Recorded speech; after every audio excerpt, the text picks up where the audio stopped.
Hello friends, welcome back in the session for maths. Let us continue our work. Students, last lectures में हमने assignment के कुछ basic questions देखे, उसके steps कैसे हमने फॉलो किए हैं, that is Hungarian method we have done, और आगे भी यही हंगेरियन मेथड को हमें लेके चलना है. Today I am going to discuss certain special cases that is to be solved in assignment problem through Hungarian method only. क्योंकि assignment problem, this is minimization problem, and in this minimization problem we have many variations, many conditions, and these are certain conditions that we call as special cases in assignment problem. एक problem जो assignment के हम special case में देखने वाले हैं, उसमें कुछ ना कुछ नया पॉइंट आपको समझना है. नॉर्मल बेसिक सिचुएशन ये है कि भाई असाइनमेंट प्रॉब्लम आप हंगेरियन मेथड का स्टेप्स अप्लाई करो तो हो जाता है, ऑप्टिमम हो जाता है. दैट ऑप्टिमम की कंडीशन क्या थी? तो कि नंबर ऑफ रोज और कॉलम्स जितनी भी है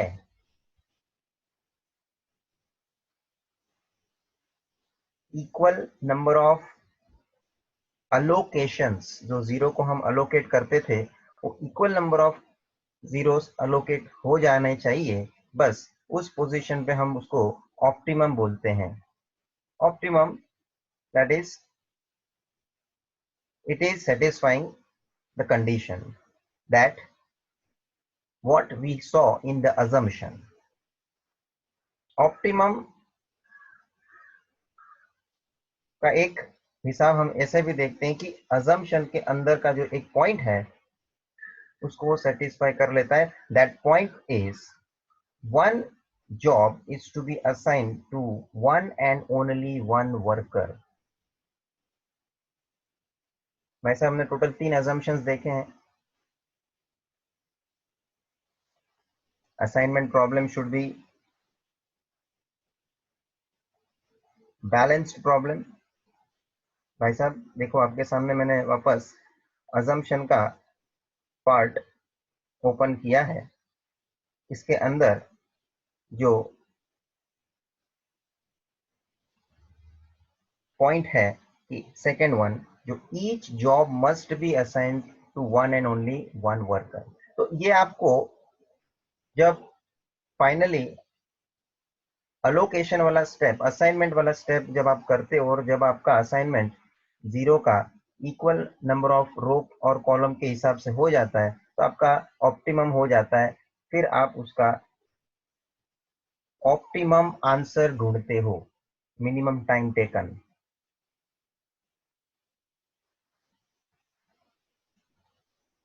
students, one more thing, that first assumption कि जिसके अंदर हमने देखा कि मिनिमाइजेशन प्रॉब्लम ही असाइनमेंट के लिए हम हंगेरियन मेथड के लिए सॉल्व करते हैं. Hungarian method is developed to solve only minimization problem such as there are cost factors, time factors, जो हम बिजनेस में ऑलवेज मिनिमाइज करने को सोचते हैं, कम से कम आंसर लाने की कोशिश. इस एंगल से हम इसको ऑप्टिमम बोलते हैं. ऑप्टिमम मतलब बेस्ट. ये हमने आगे डिस्कस किया. And the last part that in the assumption we discussed that whatever the problem you are solving for assignment under Hungarian method, it must be balanced problem, मतलब जो भी आप प्रॉब्लम सॉल्व करने का स्टार्ट करोगे, steps Hungarian method का शुरू करोगे, चेक कर लेने का कि प्रॉब्लम बैलेंस है कि नहीं। Balance in the sense number of rows should be equal to number of columns. अब ये कुछ मुद्दे ऐसे हैं जो स्पेशल सिचुएशन में आपको कहां ना कहां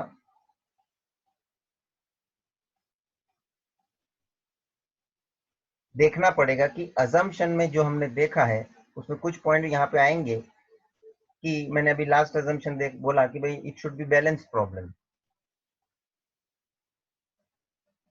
तो मेरा देखो भाई फोर्थ स्पेशल केस जरा देख लीजिए। मैं रैंडमली आपके साथ डिस्कस कर रहा हूँ ये स्पेशल केसेस क्या है, और कुछ स्पेशल केसेस को मैं डायरेक्टली आपको एग्जाम्पल से पहले रूबरू कराऊंगा कि कैसे किया जाता है, फिर उसका मैं डिटेल बताऊंगा। क्योंकि कुछ स्पेशल केसेस आप जब करोगे तो ही आपको मालूम पड़ेगा कि इसमें क्या ऐसी स्पेशल बात है। And some special cases I can explain it before I can go for the problem. So certain special cases I am explaining जो अजम्पशन के आधार पे है। देखिए फोर्थ वाला है जो अनबैलेंस्ड असाइनमेंट प्रॉब्लम। इसका नाम ही है अनबैलेंस्ड, और मैंने लिखा है नीचे देखो नंबर ऑफ रोज और कॉलम्स सेम नहीं रहेंगे, इक्वल नहीं रहेंगे, नॉट इक्वल टू। तो उस सिचुएशन में हंगेरियन मेथड का कैसे इस्तेमाल करना।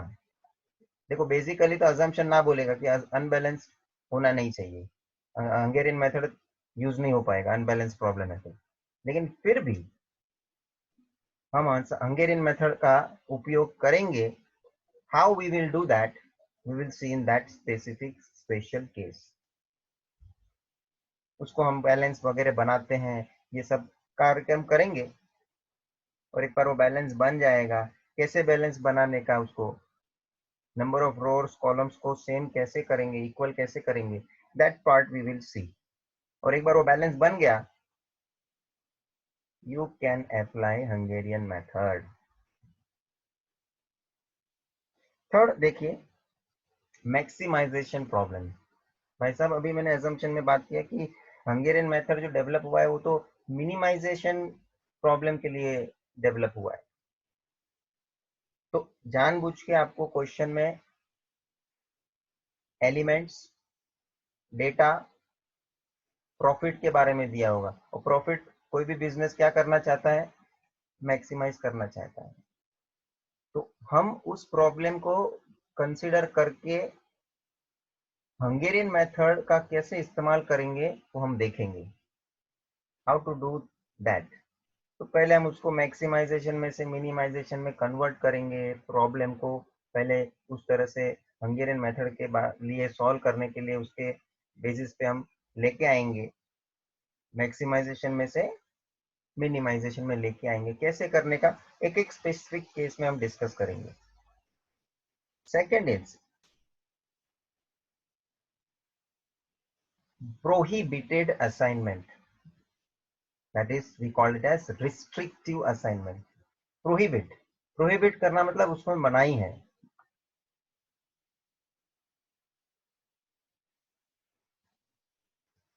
कुछ पर्टिकुलर जॉब ऐसी है जो कुछ वर्कर नहीं कर सकते हैं, तो उसको उस जॉब को असाइन करना नहीं है। For example in our factory समझ लीजिए कुछ वर्कर हैंडीकैप्ड है, और कुछ ऐसी जॉब है जो वो हैंडीकैप्ड वर्कर नहीं कर सकते। तो हम क्या करेंगे, उसके अलावा जितनी दूसरी जॉब है वो जॉब में से कुछ जॉब उन लोगों को देने का हम प्रयत्न करेंगे। लेकिन वो जॉब तो हम टोटली रिस्ट्रिक्ट कर देंगे कि भाई वो हैंडीकैप्ड है तो वो जॉब परफॉर्म नहीं कर पाएगा। So sometimes there may be prohibition. Prohibition मतलब उसमें उसको मनाही हो जाती है, we have restricting that particular job for that particular worker. ऐसे कुछ केसेस से के अंदर हम असाइनमेंट कैसे करने का हंगेरियन मेथड का उपयोग भी उसमें है, तो वो पूरा हम उस केस में देखेंगे। Then multiple optimum solution, that is we call it as tie case. भाई साहब, आपका लास्ट में जो ऑप्टिमम सॉल्यूशन आता है वो मल्टीपल बेसिस पे आना शुरू हो सकता है। जैसे कि एक ऑप्टिमम सॉल्यूशन हुआ, उसी के जैसा दूसरा भी ऑप्टिमम सॉल्यूशन हो सकता है। Final answer will remain same, last का आंसर आएगा वो सेम आएगा, तो टाई बन जाता है। वो कैसा होता है वो एग्जांपल लेके मैं डिस्कशन करूंगा, you will get more idea at that time. Next, very first one, that is I'm going to start right now, that is further reducing case. Further reducing case, that means allocation is done more than once.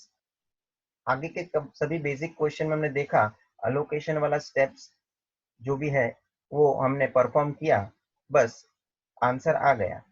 एक ही बार allocation का step हमने conduct किया और एक ही बार में वो हो गया, ऑप्टिमम पूरा सेटिस्फाई हो गया, तो आगे करने की जरूरत नहीं है। लेकिन कुछ क्वेश्चन में हम देखेंगे कि वो ऑप्टिमम लेवल पे क्वेश्चन एक ही बार में अलोकेशन करने पे नहीं पहुंचता है, तो हमको और आगे उसको अलोकेशन के लिए लेके जाना पड़ेगा, फर्दर रिड्यूस करके टेबल को आगे कैलकुलेशन के लिए फर्दर रिड्यूस करना पड़ेगा और दोबारा अलोकेशन करना पड़ेगा। हो सकता है दूसरी बार में भी ना हो, तीसरी बार में भी जाना पड़ता है। That is the specific criteria. उस सिचुएशन को आप एक्सपीरियंस करो तो मालूम पड़ेगा कि कैसे हम अटक रहे हैं। जो मैं बात बोल रहा हूं, let us go with the example. Question देख के पता नहीं चलेगा कि ये फर्दर होने वाला है या नहीं होने वाला है। क्वेश्चन तो आपको बेसिक नॉर्मल वे से देख रहे हैं आप, जैसा दिया है वैसा लगेगा। आप जब उसको सिंप्लीफाई करोगे एट दैट टाइम, वो जो स्टेप पे आप पहुंचोगे, at that time you will feel that now this situation is prevailing. Now let us take this example students. Hungarian method का स्टेप्स वही फॉलो करना है हमें। स्टेप्स आपने लिखे हैं। See the question. A department head has 4 subordinates. Subordinates means workers, employees, and 4 tasks. Task means job to be performed. The time each man would take to perform each task is given below. आपको question में data दिया है, ये matrix बोलते हैं हम, time matrix, क्योंकि इसके अंदर टाइम का फैक्टर कंसिडर किया है। तो A, B, C, D are the subordinates, or they are calling as man, and 1, 2, 3, 4 are the tasks. Students, check कर लेने का before you start any problem, any particular assignment problem. Here they have provided information regarding time, and time is minimization criteria. Time को हम क्या करते हैं, always minimise करने का सोचते हैं। मतलब this problem is minimization problem. Assumption के अंदर जो मैं बात कर रहा हूँ वो क्लियर हो रहा है, कंफर्म कर लिए। दूसरी बात कंफर्म करना before you start, problem which is given in the question it must be balanced problem. Number of रोज कितने हैं, 4। नंबर ऑफ कॉलम्स कितने हैं, 4। इक्वल है, मतलब problem is balanced. If problem is balanced, problem is minimization problem, you can start with Hungarian method. You can start with Hungarian method. So under solution, students, सबसे पहले यहाँ मैं लिखूंगा using Hungarian method of assignment. Step number first.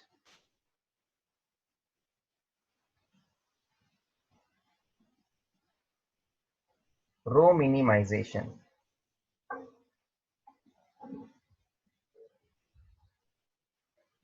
Row minimization.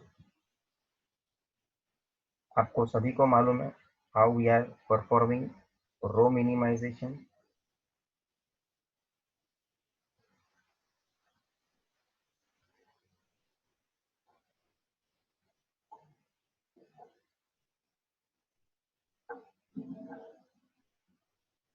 Total 4 row है, हर एक रो में से जो मिनिमम वैल्यू है वो आप मार्क कर दीजिए। That is in the first row it is 5, second row it is 1, in the third row it is again 5, and in the fourth row it is 1. And you have to deduct that minimum element from all the elements of that particular row.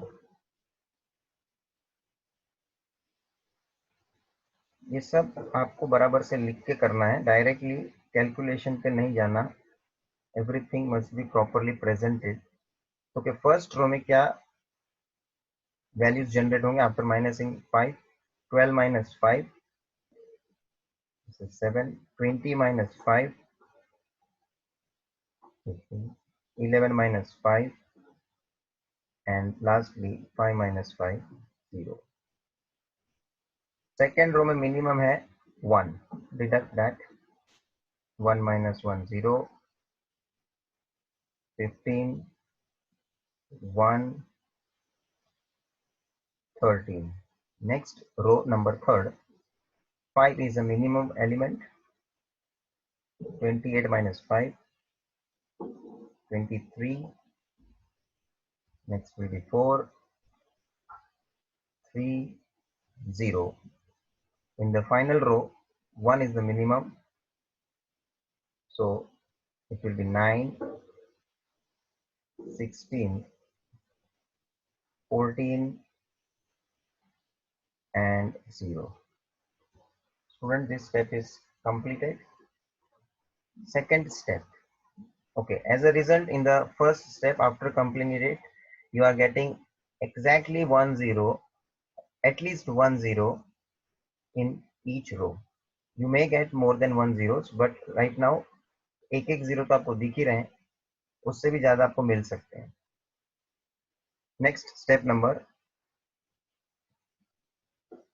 Second, it is column minimization. In this particular step we use matrix which we got in step number 1. Question को अभी मत देखना, अब जो नया matrix आपके सामने आ गया है स्टेप नंबर 1 में, उसको उपयोग में लेके हम सेकेंड स्टेप परफॉर्म करेंगे। तो हर एक कॉलम में आपको देखना है मिनिमम वैल्यू और उसको बाकी के एलिमेंट में से माइनस करना है उसी कॉलम के।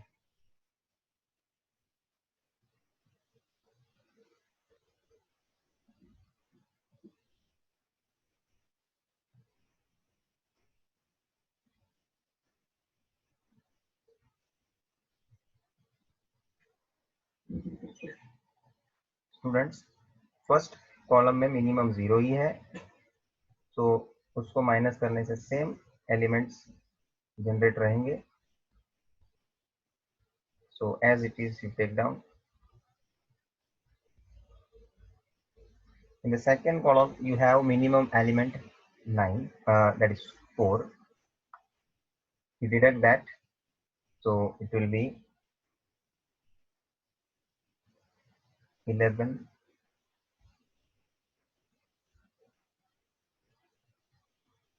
again 11 0 and 12. In the third column minimum is 1, so it will be 5 0 2 and 13. And in the last column already zeros are there minimum, so in same column rahega, no change in that. So students, after getting step number 2, we are getting at least one zero in each column. Now step number third. Step number third.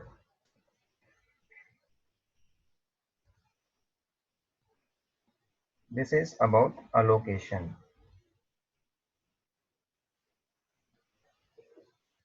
Here we start assigning the zeros. How we are going to assign the zeros? आपको रो wise शुरू करना है, एक एक रो में 1 by 1 देखते जाना है स्टार्टिंग से। एग्जैक्टली एक जीरो है तो ही उसको सिलेक्ट करना है, एक से ज्यादा जीरो है तो उसको छोड़ देने का, आगे बढ़ने का, और एक भी जीरो नहीं है तो भी आगे बढ़ जाने का। Only the target should be seen that exactly one zero must be there and that zero is to be assigned. Students, हम आगे बढ़ते हैं।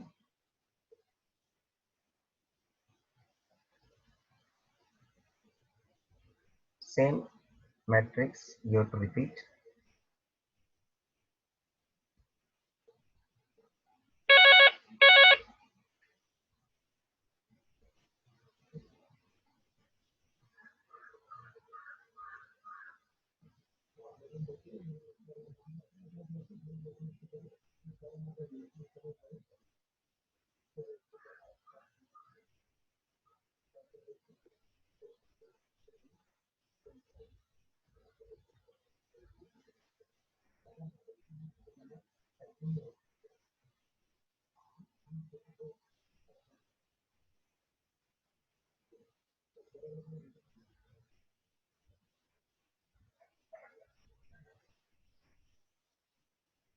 Okay. So students, let us start our assignment work. So student row wise start करना है। First row हम देख रहे हैं, फर्स्ट रो में exactly one zero है। Select that zero and when you are selecting it row wise, cancellation must be done and column wise. So जो zero मैंने सिलेक्ट किया है वो जीरो असाइन किया हुआ है, वो कौन से कॉलम है? लास्ट कॉलम में, that you have to cancel. This is done as a cancellation number 1. चलिए सेकेंड रो में आइए। सेकेंड रो में दो जीरोस हैं, I will avoid. Third row में आइए। थर्ड रो में मैं बोलूंगा एक ही जीरो है, कारण ये जो जीरो था वो तो कैंसल हो गया, उसमें चला गया। So now at present only one zero is there, that zero must be selected and that particular column must be cancelled. Coming to the next row, fourth row, उसमें अब मुझे एक भी जीरो नहीं दिख रहा है। I repeat, the zero which is already been cancelled is not to be considered. जो कैंसल जीरो हो चुका है उसको गिनने में आना नहीं है। और अब देखो फोर्थ रो में जीरो एक भी अवेलेबल नहीं है, ये जीरो गिनेंगे नहीं क्योंकि वो तो कैंसलेशन में चला गया। तो now there is no zero. Row wise देख के हो चुका है, अब हम कॉलम वाइज देखेंगे। तो now start seeing column wise. First column there is exactly one zero, उस कॉलम को, उस जीरो को जो कैंसिल किया, सिलेक्ट किया है, उस जीरो कौन से रो में है वो रो को कैंसिल कर दीजिए। नंबर थर्ड, बराबर है। जो जीरो मैंने सिलेक्ट किया, selection is done column wise, then cancellation done row wise.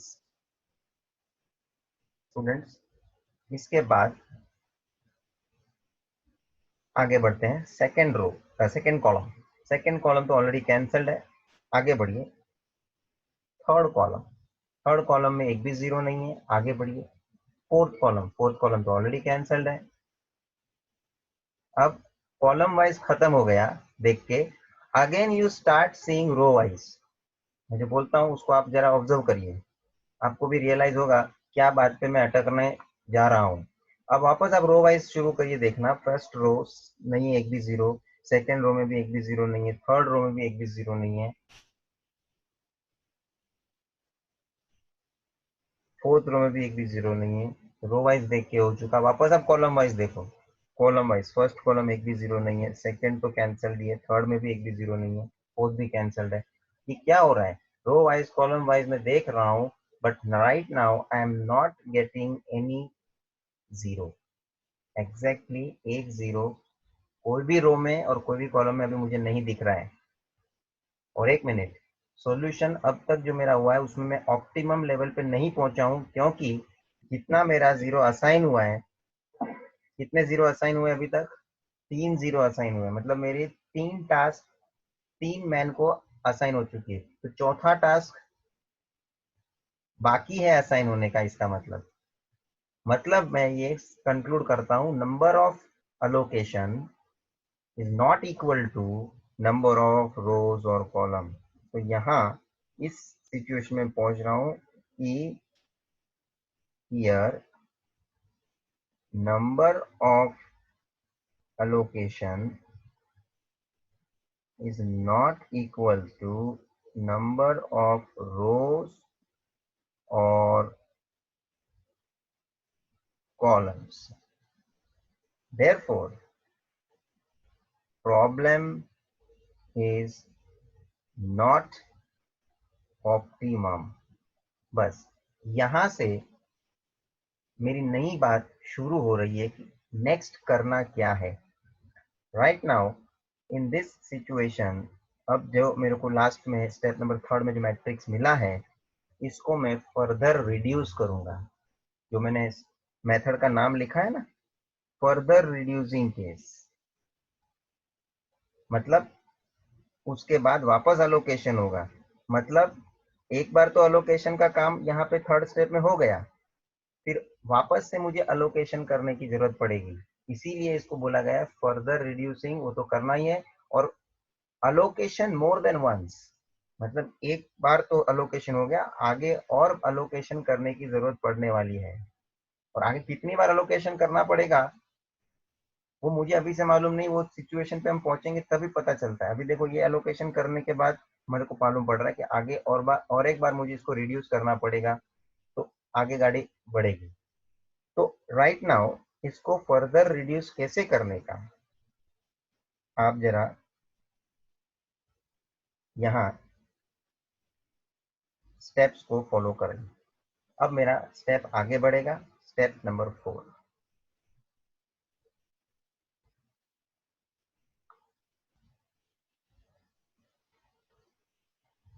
Reducing further, क्या फर्दर रिड्यूसिंग एंड अलोकेटिंग, और इनमें से असाइनिंग। अब स्टूडेंट फर्दर रिड्यूस करना कैसे है? चलिए मेरा first row, second row, third row, fourth row, पूरा मैट्रिक्स आप जरा देखिए। सभी एलिमेंट्स को आप देखिए, इसमें मैं जो बोल रहा हूं उस पर बराबर से ध्यान दीजिए। एक्टिव एलिमेंट्स कौन से हैं इसमें से, पूरे मैट्रिक्स में से एक्टिव एलिमेंट्स कौन से हैं? एक्टिव का मतलब है ना ही किसी पे से कैंसलेशन पास हुआ है और ना ही किसी के ऊपर हमने अलोकेशन किया है। मतलब देख रहे हैं हम लोग 7 is active, 5 is active element, 23 is there, 2 is there, 9 is there, 13 is there. ये सब एक्टिव एलिमेंट्स हैं। इस एक्टिव एलिमेंट्स में से आप मिनिमम एलिमेंट ढूंढिए। भाई साहब, तो ये 7, 5, 23, 2, 9, 13, ये सभी में से minimum element is equals to 2। Minimum element is 2, और ये 2 जो है इसका हमें एडजस्टमेंट करना है। कैसे एडजस्टमेंट करना है? तो कि जो भी एक्टिव एलिमेंट है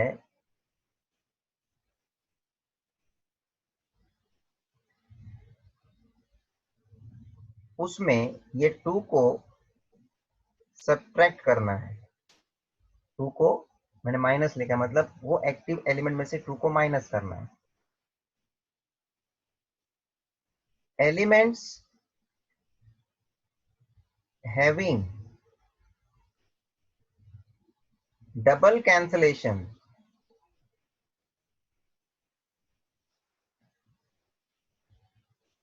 उसमें ये 2 को ऐड करना है। स्टूडेंट्स, डबल कैंसलेशन का मतलब समझ लो, ये जो मैंने अभी तक रो वाइज सिलेक्ट करके कॉलम कैंसिल किया या कॉलम वाइज सिलेक्ट करके रो कैंसिल किया, आपका कैंसलेशन दिख रहा है ना? तो आप मेरे को बताइए ऐसे कौन से एलिमेंट है जिसके ऊपर से डबल कैंसलेशन जा रहा है? डबल कैंसलेशन का मतलब समझ रहे हैं? ये रो वाइज कैंसिल हुआ है और ये कॉलम वाइज कैंसिल हुआ है, तो जिसके ऊपर डबल कैंसलेशन दिख रहा है, मतलब आप देख रहे हो कौन सी साइन बन रही है? प्लस की साइन बन रही है। सो एलिमेंट लाइक यहाँ पे देखो 13, दिस एलिमेंट, इसके ऊपर horizontal row wise cancellation, vertical cancellation, column wise दोनों पास हुए हैं, और दोनों पास हुए तो मतलब वहां साइन कौन सा बन रहा है? प्लस का। उस एलिमेंट में ये 2 को ऐड कर देना है। और दूसरा कौन सा एलिमेंट है ऐसा जिसके ऊपर से डबल कैंसलेशन पास हो रहा है? This is 1, 11 also there, 11 is also there.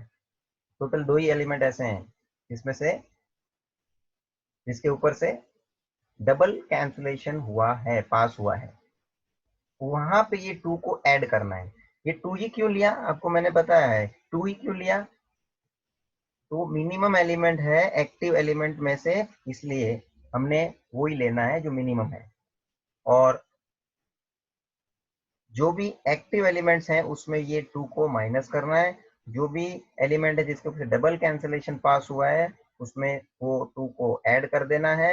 और तीसरी बात,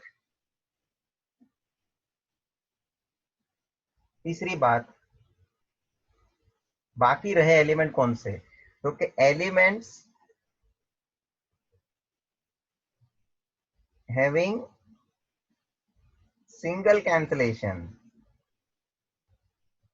सुनिए बराबर से, सिंगल कैंसलेशन मतलब कौन से हैं? जैसे कि भाई ये ऊपर वाला पहले रो में देखो 11 है, आ, ये 0 है, ये 12 है, जिसके ऊपर से एक ही कैंसलेशन पास हुआ है, वो हॉरिजॉन्टल हो या वर्टिकल हो, कैंसलेशन, सिंगल कैंसलेशन पास हुआ है, उस एलिमेंट में कुछ नहीं करना है। No change, nothing, nothing is to be done.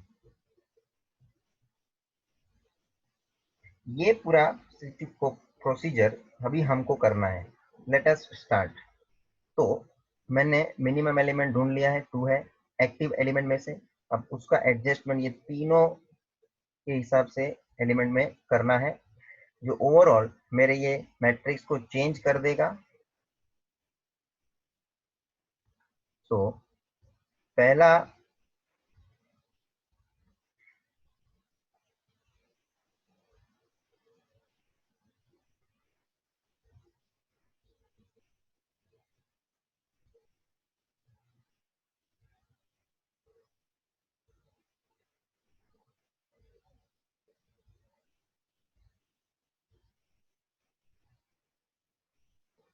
चलिए पहला एलिमेंट 7 है। 7 कौन से टाइप का एलिमेंट हुआ है? क्योंकि उस पे कुछ कैंसलेशन नहीं है, एक्टिव एलिमेंट है।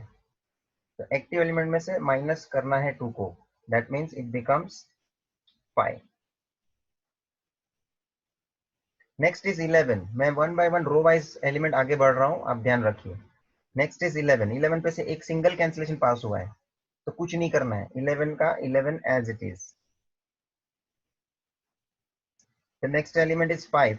5 इज एक्टिव एलिमेंट, माइनस करेंगे, it becomes 3। Next one is 0। 0 जो है उस पे से सिंगल कैंसलेशन पास हुआ है, सिंगल कैंसलेशन जिसके ऊपर से पास हुआ है वो as it is. Next row 0, single cancellation है, एज इट इज। 11 देखो डबल कैंसिलेशन है जिसका मैंने डिस्कशन किया, 11 उस पे ऐड का साइन बन जाता है, तो उस पे ऐड करना है। ये मैं आपको हिंट दे रहा हूँ, how to remember and how to proceed, then confusion कुछ नहीं रहेगा ये जब आप हिंट को इस्तेमाल करोगे। तो you have to add this to, that means it becomes 13। Next element is 0, single cancellation है एज इट इज रहेगा। नेक्स्ट इज 13, 13 के ऊपर से डबल कैंसिलेशन हुआ है, you have to add, it will become 15। Next third row 23, 23 active element है, उसमें से आपको माइनस करना है, it becomes 21। Then 0 single cancellation as it is. Next 2 active element minus करना है, it becomes 0. Then 0 single cancellation as it is. Then next row fourth 9 active element minus करना है, it will become 7. 12 single cancellation as it is. 13 active element minus करेंगे 11, and last one 0 as it is, single cancellation हुआ है इसलिए as it is। Students ये procedure आपको करके जो मैट्रिक्स मिला है इसको हम बोलते हैं फर्दर रिड्यूसिंग। जो मैंने हेडिंग मेथड का लिखा है, you can notice further reducing. और अब उसी ही स्टेप में मैंने आगे लिखा है फर्दर रिड्यूसिंग के बाद अलोकेटिंग, मतलब असाइनमेंट की प्रोसीजर इसी में हमें शुरू कर देनी है। Let us begin the same allocation, जो स्टेप नंबर थर्ड हम करते हैं उसी तरह से हम स्टार्ट करेंगे। You have to see exact 1 0 starting with row wise. First row एक 0 एग्जैक्टली है, select that and cancel particular column जिसके ऊपर वो 0 है। नेक्स्ट रो वाइज आगे बढ़ेंगे, सेकेंड रो को अवॉइड करिए, 2 0 है नहीं चलेगा। Third row is also avoided, 2 zeros are there, नहीं चलेगा। फोर्थ रो पे एक भी 0 नहीं है, आगे बढ़ेंगे। रो वाइज देख के हो चुका, now you to see column wise. First column exact 1 0 is there, select that 0। if you are selecting column wise, cancellation row wise. First column का हुआ, second column yes exact 1 0 is there, column wise selection हुआ है, cancel row. And once again next column में आगे बढ़ते हैं, तो भाई एक भी 0 नहीं है, फोर्थ कॉलम तो कैंसल्ड ही है।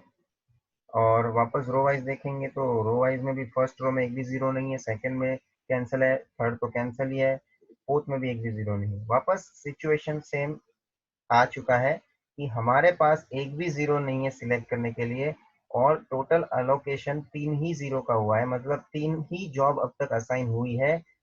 There must be assign 4 job, चौथा जॉब असाइन करने का बाकी रह जाता है, because now I don't have any zeros to select.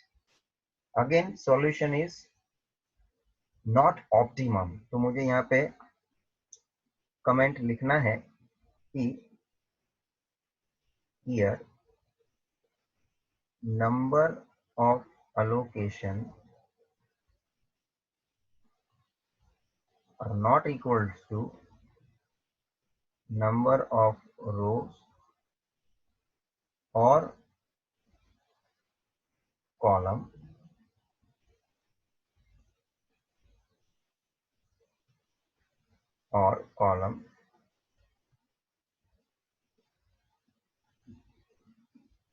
बराबर है। therefore problem is not optimum, are you getting? problem is not optimum। और सेम जैसे थर्ड स्टेप के बाद हमने फोर्थ स्टेप ये फर्दर रिड्यूस करके वापस से अलोकेशन का काम किया, उसी तरह से again we are going to start the same step, but that will be step next one, step number 5. Student अभी भी ये ऑप्टिमम लेवल पे नहीं पहुंचे, इसलिए आगे बढ़ना जरूरी है। तो सिमिलरली मैं वापस से आपसे इसी मैट्रिक्स के अंदर मैं पूछूंगा कि जितने भी टोटल एलिमेंट्स हैं उसमें जो एक्टिव एलिमेंट्स हैं 5, 11, 3, 7, 12, 11, ये एक्टिव एलिमेंट में से मिनिमम एलिमेंट कौन सा है, मिनिमम एलिमेंट्स कौन सा। तो क्या वापस से मैं देखूंगा, ये मिनिमम एलिमेंट 3 है। एक्टिव एलिमेंट में से मेरा वही प्रोसीजर रिपीट होना है। See the active elements and find out it's minimum element. जैसे यहाँ 2 था, अब मुझे यहाँ मिनिमम एलिमेंट एक्टिव एलिमेंट में से 3 मिल रहा है। अब ये 3 के साथ मुझे क्या करना है, तो जहां एक्टिव एलिमेंट्स है उसमें से वो माइनस करना है, जहां डबल कैंसलेशन पास हुआ है जिस पे से उसमें ऐड करना है, और सिंगल कैंसलेशन जिधर है उस पे कुछ नहीं करना है। So I will find next particular matrix which is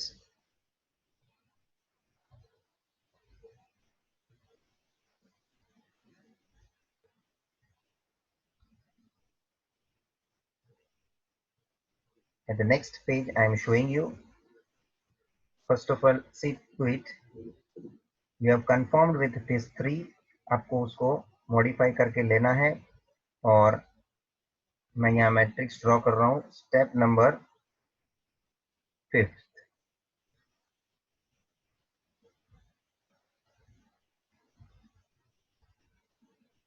reducing further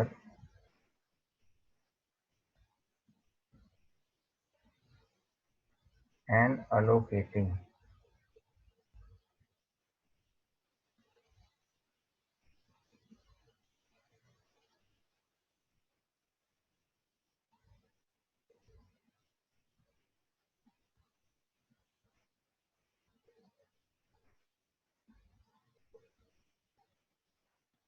Look at the previous matrix, minimum is 3, आपको इसको एडजस्ट करना है। फर्स्ट एलिमेंट में रो वाइज आगे बढ़ूंगा, 5 जो एक्टिव एलिमेंट है, 5 में से आपको 3 को माइनस करना है, it becomes 2, 11 minus 3, it will be 8, 3 minus 3, it will be 0, 0 में नेक्स्ट जो है उस पर सिंगल कैंसलेशन पास हुआ है, you must take as it is. Next row, next row single cancellation पास हुआ है, 0 है, 13 है, 0 है, और लास्ट जो 15 दिख रहा है उसमें से डबल कैंसलेशन पास हुआ है। पहले 3 एलिमेंट एज इट इज रहेंगे, 0, 13, 0, बिकॉज सिंगल कैंसलेशन पास हुआ है, 0, 13, 0, और जो लास्ट हमारा एलिमेंट है वो 15 जो जिसपे से डबल कैंसलेशन पास हुआ है, you have to add there 3, तो क्या हो जाएगा 18। Similarly for the next row, third row 21, 0, 0, पहले 3 एलिमेंट एज इट इज रहेंगे बिकॉज सिंगल कैंसलेशन पास हुआ है, 21, 0, 0, and the last element is that is 0 जिसपे से डबल कैंसलेशन पास हुआ है, डबल कैंसलेशन दिख रहा है, उसमें ऐड करेंगे 3 को, it becomes 3। Then the last row 7 it is active, 12 is active, 11 is active, उसमें से 3 को माइनस करना है, so it becomes 4, 9 and 8, 4, 9 and 8, whereas the last element उसमें से single cancellation पास हुआ है, which will be as it is 0,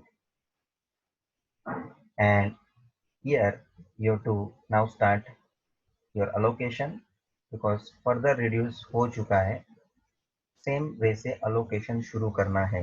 here allocation again row wise शुरू करना है, मेथड वही है, हंगेरियन मेथड। फर्स्ट रो में एग्जैक्टली 1 0 नहीं है, आगे बढ़ो। सेकंड रो में भी एग्जैक्ट 0 नहीं है, 1 0 नहीं है। थर्ड रो में भी एग्जैक्ट एक जीरो नहीं है। ओके, फोर्थ रो में एग्जैक्ट 1 0 है। Select that 0, selected row wise, therefore column must be cancelled. Okay, row wise देख के हो चुका है। नाउ कॉलम वाइज स्टार्ट करेंगे। First column exact 1 0 is there, so you cancel that particular row. Again coming to the next column, second column exact 1 0 है, select that, cancel that row, and third row you have exact 1 0। देखो जो cancel हो चुका है वो zero को देख के इन्फ्लुएंस होना नहीं है, कैंसिलेशन वाला जीरो गिनना नहीं है। बचे हैं उसमें से क्या एलिमेंट में से जीरो एग्जैक्ट एक है क्या, तो क्या है, this zero is selected and that particular row cancel. अब आप देखो स्टूडेंट्स कि 4 जीरो अलोकेट हो चुके हैं, असाइनमेंट चारों टास्क का हो चुका है। And now problem is optimum, so here we will write here number of allocation is equals to number of rows or columns, therefore problem is optimum। And optimum problem जो पहुंच चुका है मेरा असाइनमेंट का, तो अब हम optimum solution, that is minimum time, question में टाइम के बारे में जानकारी था ना, देख लीजिए। Department head has 4 subordinates and task to be perform, the time और ईच मैन वुड टेक, मतलब आपको जो इंफॉर्मेशन में दिया था वो टाइम के बारे में है। So here I will write task man and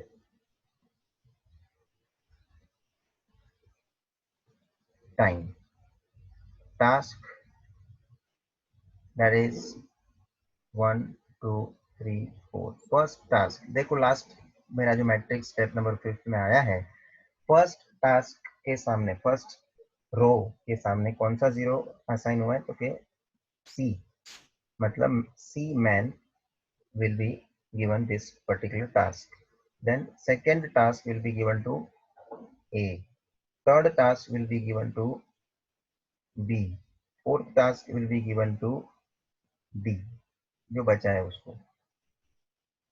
अब इसका टाइम देख लीजिए, जो क्वेश्चन में आपको ओरिजिनल मैट्रिक्स में दिया है टाइम मैट्रिक्स, तो के फर्स्ट के सामने सी, कितना टाइम है फर्स्ट के सामने सी, फर्स्ट को सी लेना है ना, 11 आवर्स। फिर सेकंड के सामने A, second job to given man A 1 hour. Third के सामने है B, third job is to be given to B man,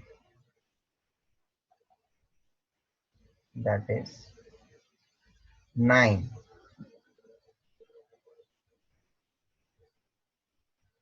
and fourth to D, मतलब 1।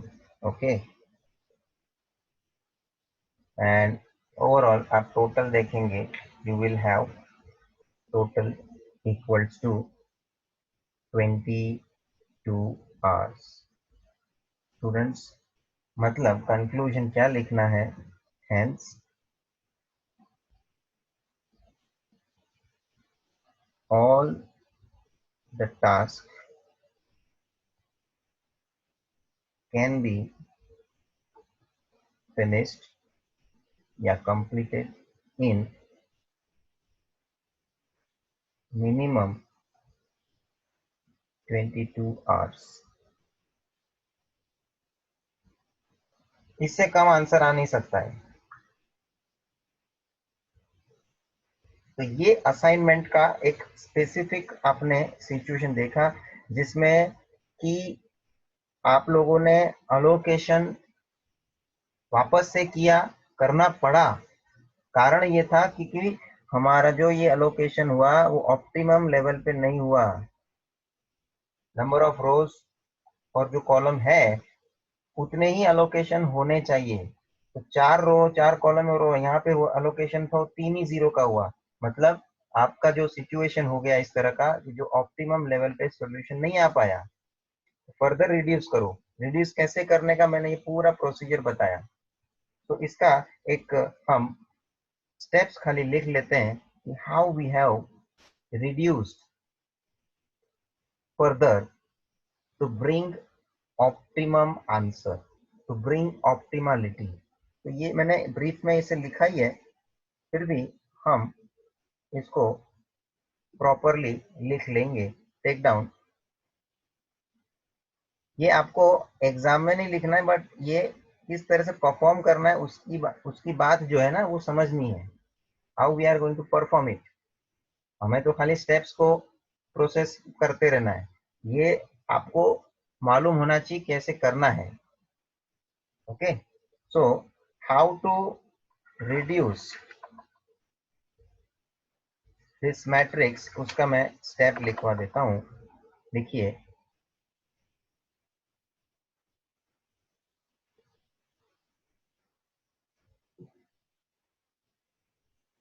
How to reduce further in case when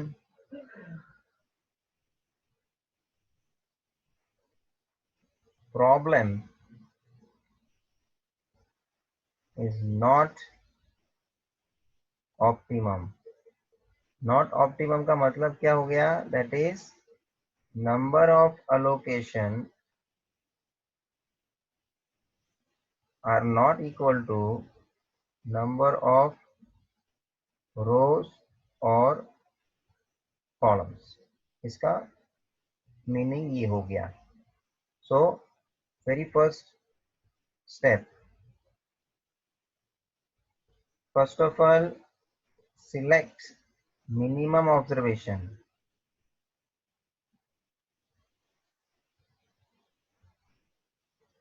select minimum observation out of active elements। Active elements का मतलब क्या है? The elements which are non cancelled.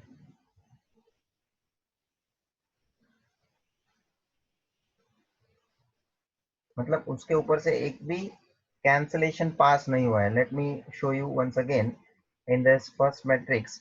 देख लीजिए, जो active elements थे वो 7 है, 5 है, 23 है, 2 है, 9 है, 13 है। उसमें से कोई कैंसलेशन पास नहीं हुआ है। That means this are the active element. उसमें से मिनिमम देखना है। और स्टेप नंबर सेकंड में फिर क्या करना है? स्टेप नंबर सेकंड में हम उसको वो मिनिमम एलिमेंट को हम परफॉर्म करेंगे। उसमें भी सब नंबर में देता हूं। Number 1, deduct that minimum element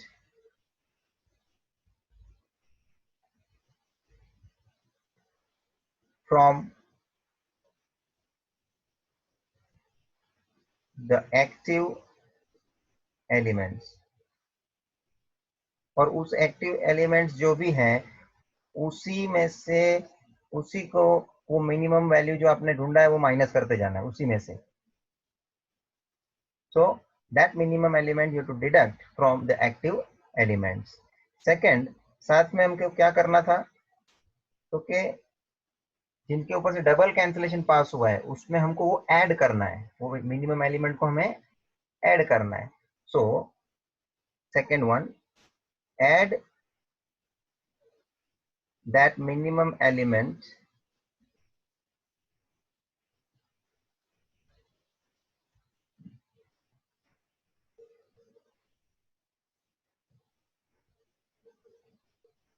to the elements having double cancellation.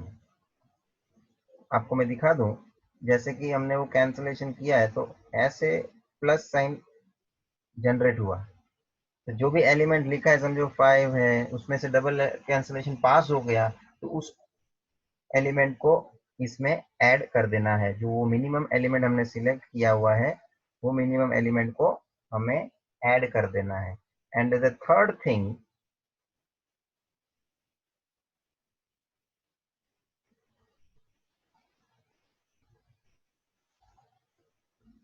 elements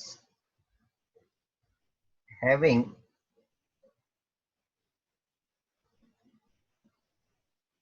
single cancellation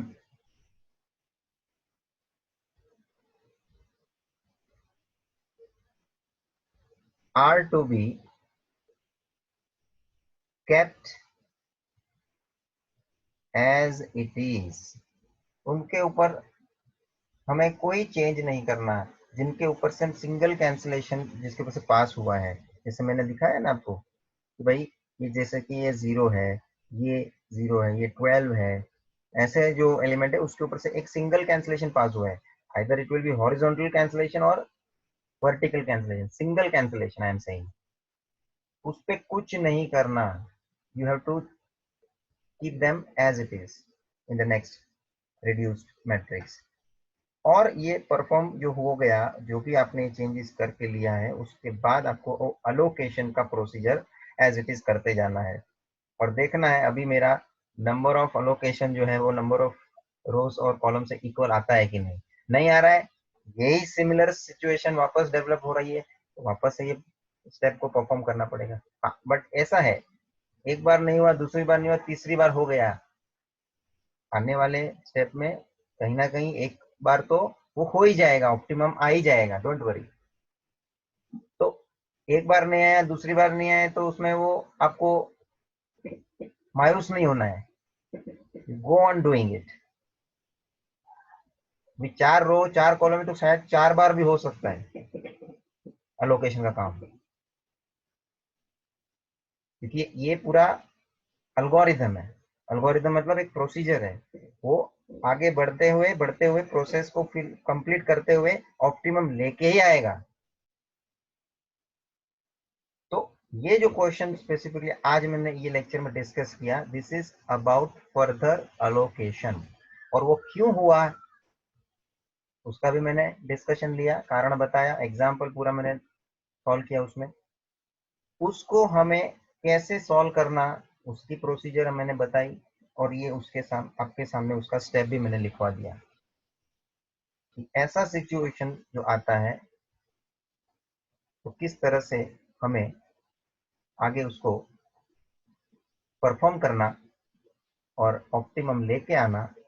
ये एक एक्स्ट्रा बात जो आज हमने सीखी है, ये असाइनमेंट टेक्निक में हंगेरियन मेथड का एक हिस्सा है, this is a part of Hungarian method. लेकिन पहले पहले मैंने क्वेश्चंस ऐसे लिए तो बेसिक थे, जो पहली अटेम्प्ट में ऑप्टिमम हो जाते थे, तो हम धीरे धीरे आगे बढ़ते हैं ना, अभी टाइप जैसे बढ़ते जाएंगे, आगे आगे आने वाले स्पेशल केसेस में कुछ ना कुछ आपको नया नया दिखते जाएगा, और उसमें कैसे हमको सॉल्यूशन लाने का, उसका भी मैं सॉल्यूशन आपको बताऊंगा कि भाई क्या करने पे आगे हम बढ़ेंगे, सॉल्व कर सकते हैं। So students, here we are ending, this is one question in front of your screen that you have to do in homework. इसको आप लिख लीजिएगा और इसको आप सॉल्व कीजिए। We will discuss further special cases in our next session. Thank you.